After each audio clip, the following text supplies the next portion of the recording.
आज मार्केट में काफी उतार चढ़ाव के बाद मार्केट पॉजिटिव क्लोजिंग में कामयाब रहा। सेंसेक्स 178 पॉइंट प्लस 61,940 के पास क्लोज हुआ। निफ्टी 49 पॉइंट प्लस लगभग 18,315 के पास क्लोज हुआ और बैंक निफ्टी 43,331 132 पॉइंट प्लस लगभग डिप मारने के बाद मार्केट में एक अच्छा पुल बैक देखने को मिला। एक टाइम पर बैंक निफ्टी में 200 पॉइंट का करेक्शन था और उसके बावजूद भी 132 पॉइंट प्लस यहाँ पर कामयाब हो रहा। यहाँ ओवरऑल मार्केट का सेंटीमेंट यहाँ पर चेंज होता हुआ नजर आया। निफ्टी में बढ़ने वाले शेयरों की बात करें तो लगभग आपको 36 ऐसे शेयर रहे जो कि पॉजिटिव बाय साइड पे रहे और 12 ऐसे शेयर रहे जो कि गिरावट की साइड पे रहे।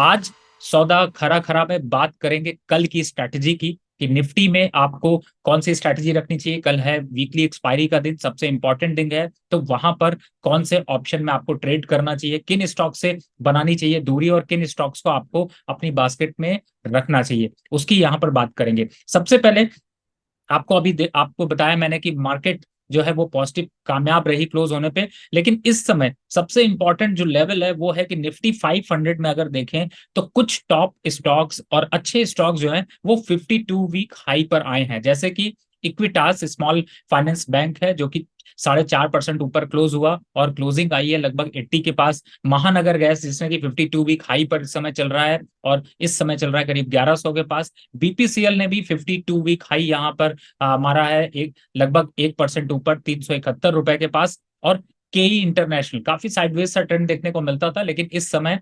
561 और अच्छी क्लोजिंग पॉजिटिव हैंड पर। टाटा मोटर भी 52 वीक हाई पर यहाँ पर है। टीवीएस मोटर, ओएनजीसी और एबीबी ये ऐसे काउंटर रहे जिन्होंने की काफी तेजी से मोमेंटम गेन किया और 52 वीक हाई के ऊपर इस समय स्टॉक्स चल रहे हैं। एक स्टॉक यहाँ पर निफ्टी 500 में अभी भी पॉजिटिव सेंटिमेंट नहीं दिखा रहा, वो है आदित्य बिरला फैशन। इस समय 200 रुपए की क्लोजिंग है, 2.5% स्टॉक डाउन है और ये 52 वीक लो को इसने हिट किया है। तो ओवरऑल टेक्निकल पैटर्न्स पे अगर देखते हैं तो मार्केट में काफी पॉजिटिव हैंड यहाँ पर बलते हुए नजर आ रहे हैं। एक बार निफ्टी का, चूंकि कल एक्सपायरी है तो रेंज की भी बात कर लें कि हमें क्या सपोर्ट यहाँ पर काम करेंगे, चूंकि निफ्टी अभी भी 18,300 के ऊपर है। और इस समय अगर ओआई के डेटा को अगर समझने की कोशिश करें तो सबसे ज्यादा जो ओआई खड़ा है वो है 18,200 के पास और 18,300 की पुट पर। अप साइड पे अगर देखते हैं तो 18,400 और 18,500 की कॉल में अच्छे खासे ओआई बनते हुए नजर आ रहे हैं। यानी कि अगर कल की एक्सपायरी की बात की जाए तो कल की एक्सपायरी 18,200 के ऊपर, मोस्ट प्रॉब्ली 18,300 के 50 आपको होती हुई नजर आ सकती है। अब स्ट्रैटेजी के लिहाज से अगर देखते हैं तो आपको किन ऑप्शंस पे आपको यहाँ पर ध्यान रखना चाहिए, तो थोड़ा सा यहाँ पर वोलेटिलिटी बढ़ेगी इसलिए आप 18,200 की कॉल ऑप्शन, 250 की कॉल ऑप्शन को बाय करके चल सकते हैं। 86 रुपीज का क्लोजिंग है और ये जा सकता है 150 रुपए, यानी रिस्क रिवॉर्ड रेशियो अच्छा है, आप इसको बाय कर सकते हैं। सेफ इन्वेस्टर जो हैं वो खास तौर से कॉल और पुट दोनों को बाय करना चाहते हैं और आप ये स्ट्रैटेजी मॉर्निंग में ओपन होते हुए ले सकते हैं और 2 बजे 2:30 बजे के पास अपने प्रॉफिट को बुक कर सकते हैं। उसमें आप 18,300 की कॉल और पुट दोनों का प्रीमियम इस समय चल रहा है 90 रुपए के पास। कोशिश करें कल मार्केट ओपन होने के बाद जब ये 70 से 80 रुपए के बीच में हो तो बाय करके चलें। टारगेट होगा 120 रुपए का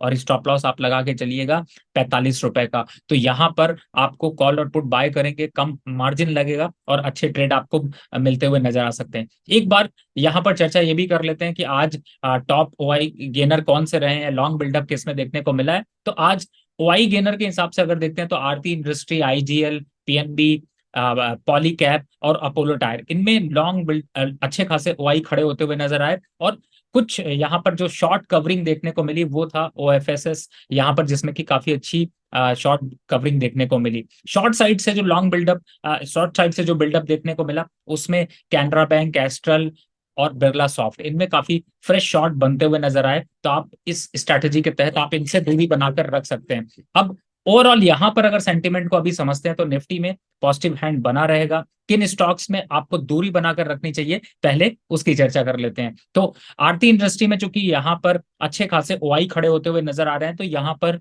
इससे अभी थोड़ी सी दूरी बनाकर रखनी चाहिए। 510 के पास ये लेवल चल रहा है, 9% आज मार्केट गिरा हुआ है आरती इंडस्ट्रीज का और अभी भी यहाँ से 490 के टारगेट दिखा सकता है, तो आप इससे दूरी बनाकर रखिए। दूसरा स्टॉक है पीएनबी, बैंकिंग सेक्टर का है। हालांकि ज्यादातर बैंक पॉजिटिव है, लेकिन इसमें आज फ्रेश शॉर्ट बिल्डअप होता हुआ नजर आ रहा है, तो पीएनबी से दूरी बनाकर रखिए। 48 रुपए 75 पैसे की क्लोजिंग है, और ये अभी दिखा सकता है 45 रुपए यानी 45 के टारगेट।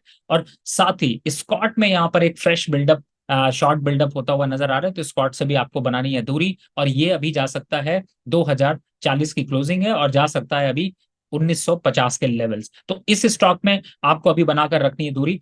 किन स्टॉक्स में अब आपको बाइंग स्ट्रेटेजी बनानी है? कुछ फ्रेश स्टॉक यहाँ पर बिल्डअप होते हुए नजर आ रहे हैं, जिनमें कि आप अपनी बाइंग स्ट्रेटेजी बनाकर चल सकते हैं।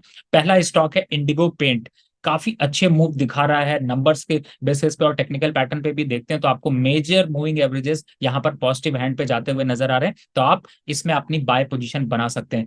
जेएसडब्ल्यू एनर्जी, इस स्टॉक को बिल्कुल नजर पर बनाकर रखिए। 264 रुपए के पास ये स्टॉक है, और 272 के टारगेट दिखा सकता है, तो आप इसको फोकस में जरूर रखिएगा। आगे आ रही हैं छुट्टियां, और होटल इंडस्ट्री में काफी अच्छा बूम देखने को मिल सकता है। टैरिफ यहाँ पर काफी बढ़े हैं, प्रॉफिटेबिलिटी बढ़ सकती है, तो आपको यहाँ पर होटल इंडस्ट्री की तरफ भी फोकस करना है। यही होटल को आप फोकस कर सकते हैं। 195 के टारगेट, इस समय क्लोजिंग है 188-89 की, और यहाँ पर टारगेट मिलते हैं 195 के, तो अच्छा खासा मूव यहाँ पर देखने को मिल सकता है। यहाँ पर महानगर गैस में एक पॉजिटिव मूव निकल चुका है, तो आप दूसरी गैस को फॉलो कर सकते हैं, और आप आईजीएल पे भी दांव लगा सकते हैं। कल के मार्केट की ओपनिंग में 506 रुपए का इस समय लेवल चल रहा है, और आप इसको टारगेट के लिए देख सकते हैं 520 रुपए का। तो ये ऐसे काउंटर हैं जिनमें कि आपको पॉजिटिव बिल्डअप होता हुआ नजर आ रहा है, और इन स्टॉक्स में आपको यहाँ पर स्ट्रैटेजी बनाकर रखनी चाहिए।